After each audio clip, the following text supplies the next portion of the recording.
Alô, bom dia, amado ouvinte do programa Voz Profética.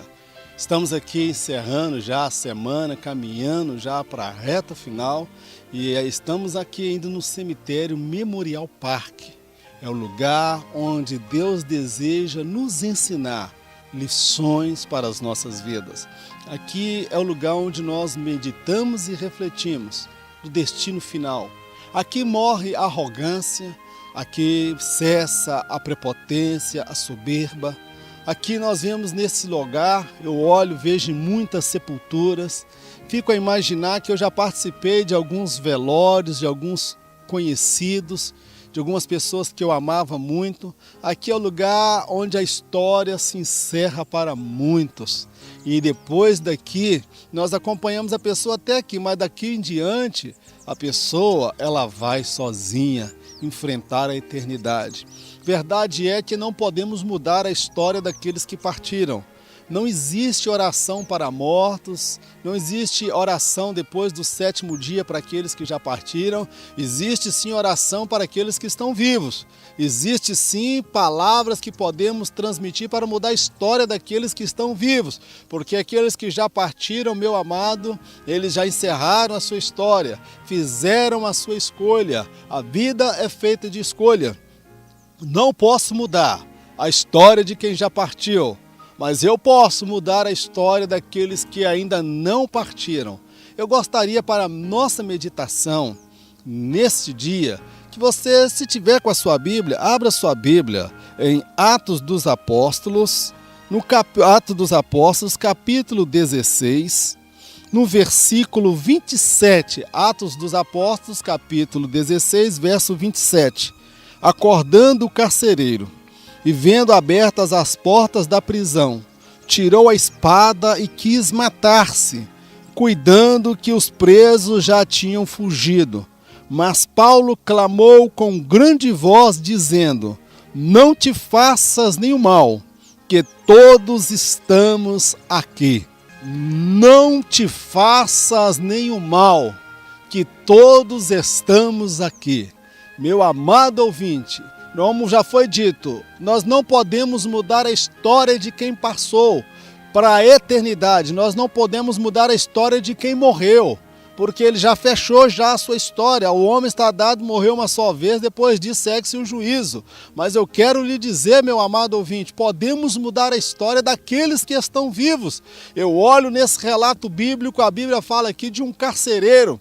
Ele acorda pela madrugada e percebe que as celas da prisão estavam abertas, um grande terremoto. Ele foi pego de surpresa, o mundo dele foi abalado de uma hora para outra. No momento, ele vai no presídio, na cadeia, e faz uma revista, estavam todos presos, cadeados, todos trancafiados. E ele agora descansa e repousa. E de repente, ele acorda com um barulho, um terremoto muito grande.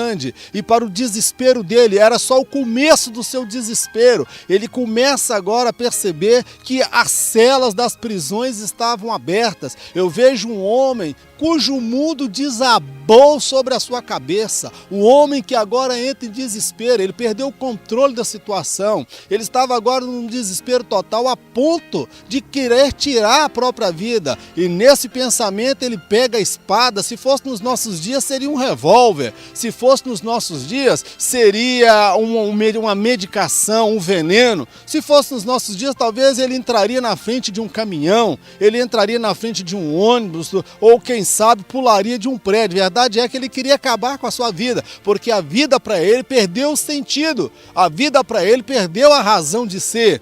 Mas naquele momento de desespero, quando a ânsia da morte se aproximava para levar aquele homem, a Bíblia relata que um homem de Deus estava naquele lugar. Aonde estava a morte, estava ali um homem de Deus chamado Paulo, e Paulo grita, e Paulo fala com ele com autoridade: não te faças nenhum mal, porque todos estão aqui. Você está tendo uma visão distorcida, você não precisa tirar a sua vida. Você, diante do desespero, está enxergando aquilo que não é verdade. Meu amado, nós não podemos mudar a história de quem partiu, mas nós podemos mudar a história daqueles que estão sofrendo, daqueles que estão em desespero, daqueles que estão pensando em acabar com a sua própria vida. De repente, alguma moça cujo namoro, noivado terminou, aquela mulher que o casamento foi destruído, aquela mãe que recebeu a notícia que o filho é usuário de droga, aquele pai cujo filho está preso na cadeia, aquele empresário que quebrou, que faliu, aquele que acredita que não é amado por ninguém. Meu amado, a morte estava para alcançar aquele homem, mas o evangelho de Jesus Cristo chegou primeiro que a morte. Eu e você precisamos pregar esse evangelho. Paulo não estava dentro do templo, Paulo não estava dentro da igreja, Paulo não estava reunido com os irmãos no culto normal, Paulo estava na cadeia, estava no presídio, vivendo um momento de dificuldade, mas a palavra de Deus, ela estava no coração e aquela palavra podia mudar a história e a vida daquele homem. Meu amado ouvinte, Deus deseja te usar. Eu posso te dizer que nem tudo está bem na sua vida, na minha vida também não. Eu não estou aqui transmitindo esta verdade, porque tudo está bem na minha vida. Eu estou aqui transmitindo esta verdade porque eu creio que esta palavra, ela pode mudar a sua história, ela pode mudar a sua vida, ela pode dar uma nova direção para o seu viver. Você não precisa tirar a sua vida, você não precisa acabar com a sua vida. Cristo pode mudar a história da sua vida. E quando Paulo traz aquela mensagem, a Bíblia afirma que aquele homem pegou uma luz, iluminou e algo sobrenatural aconteceu. Os presos estavam lá no lugar. E sabe o que era aquilo? Era a mão de Deus, porque é o único relato na história em que as portas da prisão se abrem e os presos não fogem, porque todos foram impactados pelo poder e a presença de Deus naquele lugar. É assim Deus na sua vida, meu amado ouvinte, quando nós saímos da nossa zona de conforto e começarmos a pregar a palavra, nós veremos e você verá que Deus vai começar a impactar a vida das pessoas. Nós temos a palavra para mudar a história deste mundo, dessa cidade, dessa sociedade. Que Deus te abençoe, seja um instrumento na mão de Deus. Adore a Deus na sua igreja, mas fora da igreja, pregue a palavra e transmita esta verdade. Programa Voz Profética, estamos encerrando por aqui esta série de mensagens direto deste lugar, um lugar de dor, um lugar de aflição, um lugar de sofrimento, aqui do cemitério. Mas lições que nós precisamos meditar e aplicar nas nossas vidas. Que Deus abençoe a sua família, o seu casamento, a sua saúde, as suas finanças. Deus abençoe os seus projetos, que Deus realize os seus sonhos, que a graça de Deus seja abundante sobre a sua vida. Em nome de Jesus.